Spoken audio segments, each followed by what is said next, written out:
말씀은 요한계시록 1장 1절에서부터 8절까지 말씀입니다. 제가 가진 성경으로는 신약 성경 399면에 있습니다. 요한계시록 1장 1절에서부터 8절까지 말씀 한 절 한 절 교독하시고 마지막 절 8절은 다 함께 합독하도록 하겠습니다. 예수 그리스도의 계시라. 이는 하나님이 그에게 주사 반드시 속히 일어날 일들을 그 종에게 보이시려고 그의 천사를 그 종 요한에게 보내어 알게 하신 것이라.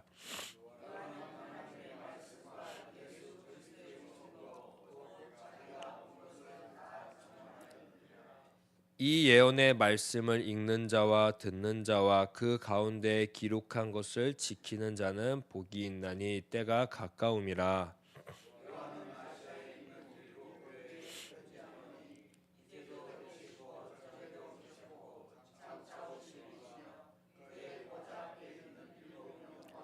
또 충성된 증인으로 죽은 자들 가운데에서 먼저 나시고 땅의 임금들의 머리가 되신 예수 그리스도로 말미암아 은혜와 평강이 너희에게 있기를 원하노라. 우리를 사랑하사 그의 피로 우리 죄에서 우리를 해방하시고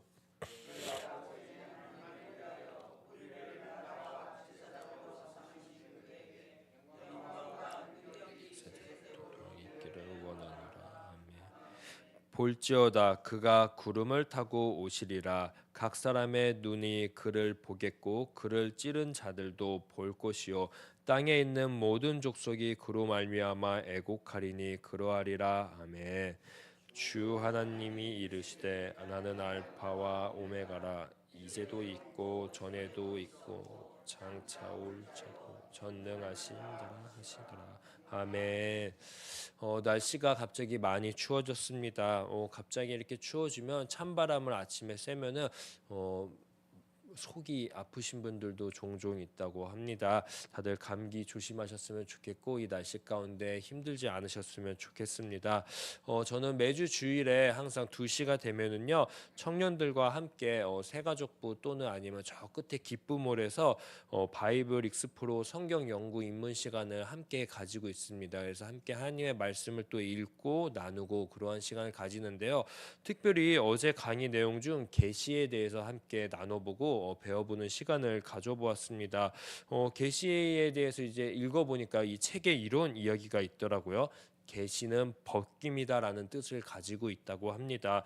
무엇을 벗기는 것일까요? 바로 하나님 자신이 하나님이 누구인지 우리들에게 나타내는 그 벗김이 바로 계시다라고 이야기를 하는 것입니다. 그래서 이 계시가 이루어지려면요, 뭐가 필요하냐면요, 계시를 하기 위한 방법이 필요하다고 합니다. 그 방법이 바로 영감이라고 이야기를 합니다. 그래서 그런지요 계시가 발생하면요 영감이 필요합니다. 꼭 그 계시를 밝혀줘야 할 대상이 필요한 거죠. 그래서 1절을 보게 되면은요 오늘 말씀 1차적으로 하나님이 예수님에게 무언가 알려주십니다. 그리고 예수님을 통해 밝혀지는 것 계시가 바로 2절과 3절을 보면은요 요한 계시록 즉 그 두루마리의 그 요한 계시록과 요한에게 이야기한 영감이 될 수 있겠습니다. 이 하나님의 영감된 이 예언의 말씀을 듣고요 지키면요 무엇이 따라오는지 아십니까? 바로 그래서 3절에 있는 복이라는 것이 따라오게 되는 것입니다.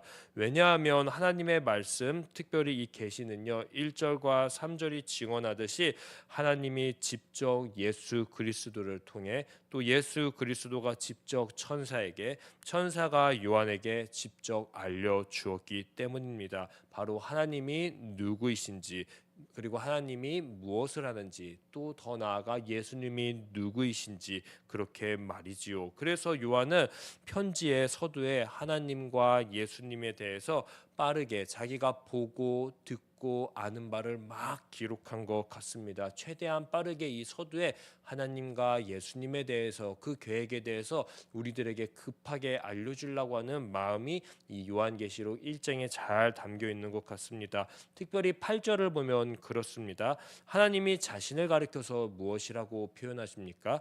바로 전능자라고 이야기를 합니다.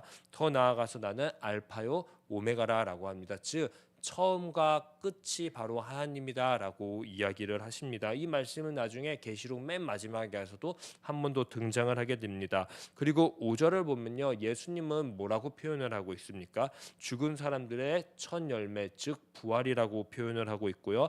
만왕의 왕이라고 이야기를 하고 있고요. 은혜와 평강이라고 이야기하고 있고요. 사랑이고 또 우리를 죄에서 구원해 주신 분이다라고 그렇게 소개를 하고 있습니다.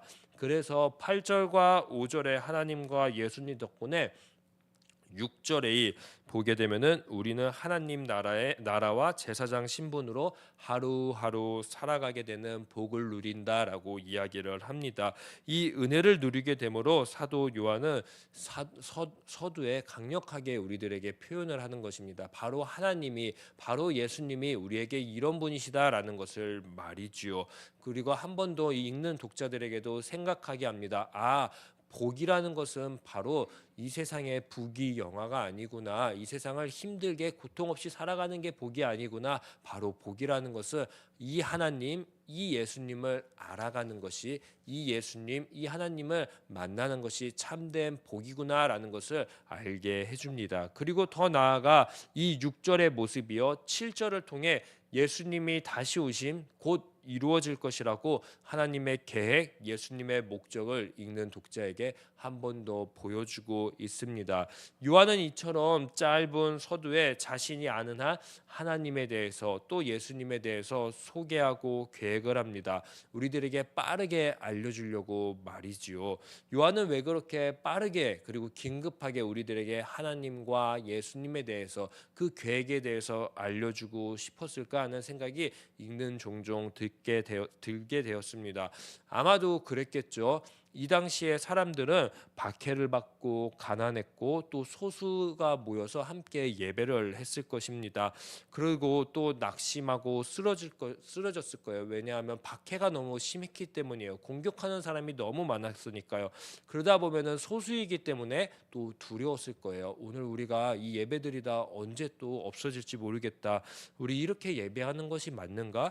이렇게 살아가는 것이 맞는가? 우리 정말로 얼마나 많이 예수님을 기다렸어. 아직도 근데 예수님이 안 왔잖아. 이렇게 예배하면서 예수님 기다리는 거 정말 맞는가 하는 의심이 조금씩 들었을 것입니다. 이런 생각들이 교회 안에 곳곳에 자리 잡고 있었을 것입니다.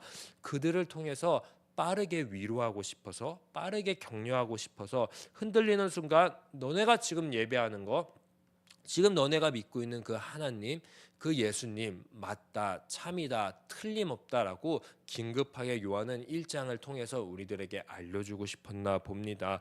나아가 우리가 예배하고 기다리는 예수님이 곧 오실 거다. 정말로 오실 거다. 그러니까 오셔서 5절에서부터 7절 짧게나마 소개했던 것처럼 그 예수님이 모든 상황을 역정시켜 주실 것이다 라는 그 믿음의 확신을 심겨주기 위해서, 교회에게 심겨주기 위해서 이렇게 빠르게 1장에 하나님과 예수님에 대한 소개를 한 것 같습니다.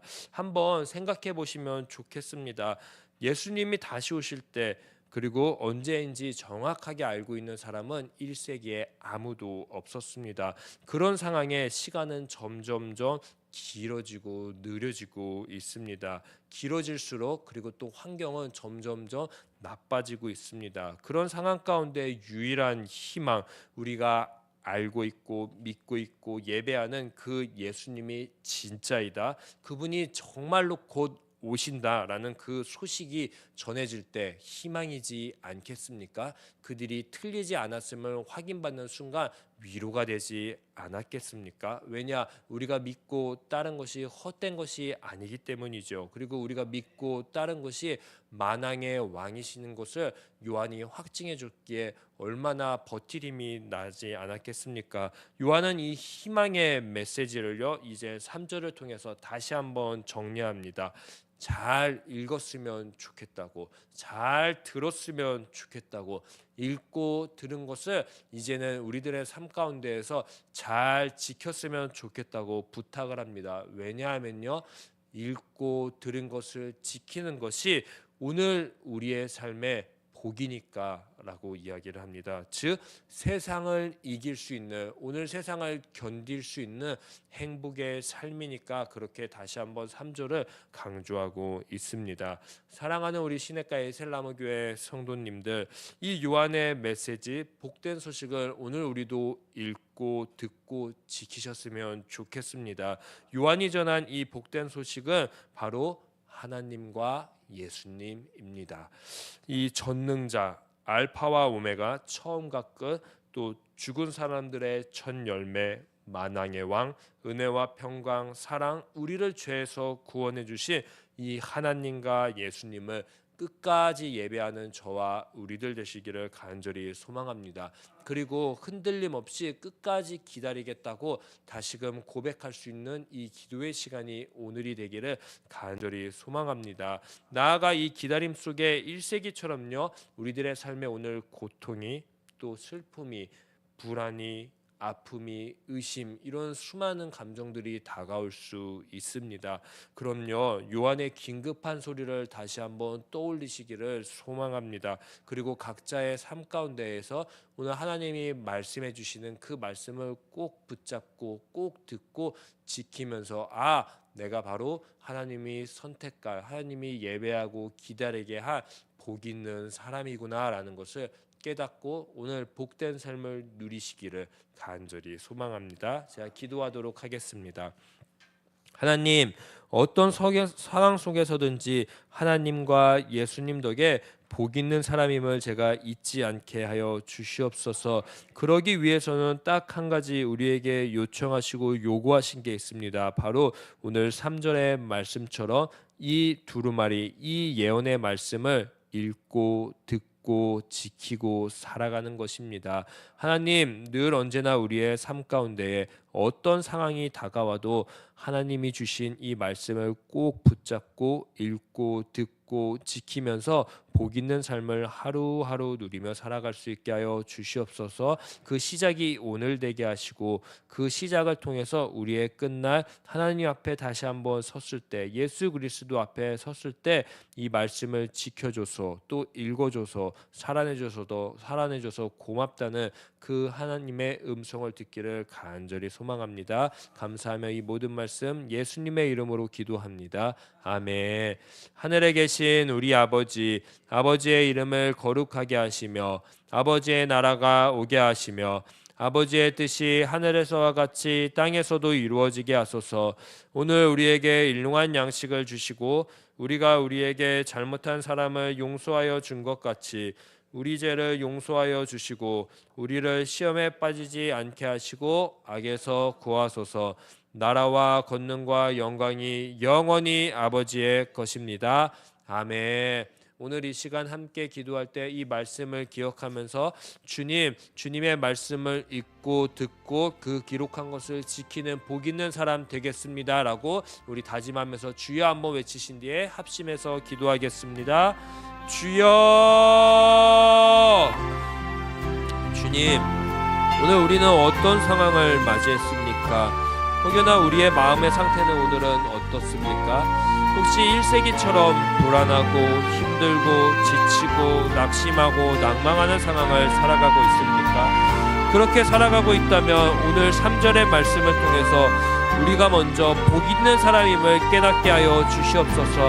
어떤 복이냐면 바로 우리가 지금 믿고 있고 우리가 지금 붙잡고 있는 그 하나님, 그 예수님 때문에 복된 삶을 살아가고 있음을 다시금 깨달을 수 있게 하여 주시옵소서. 그래서 다시 한번 하나님의 말씀을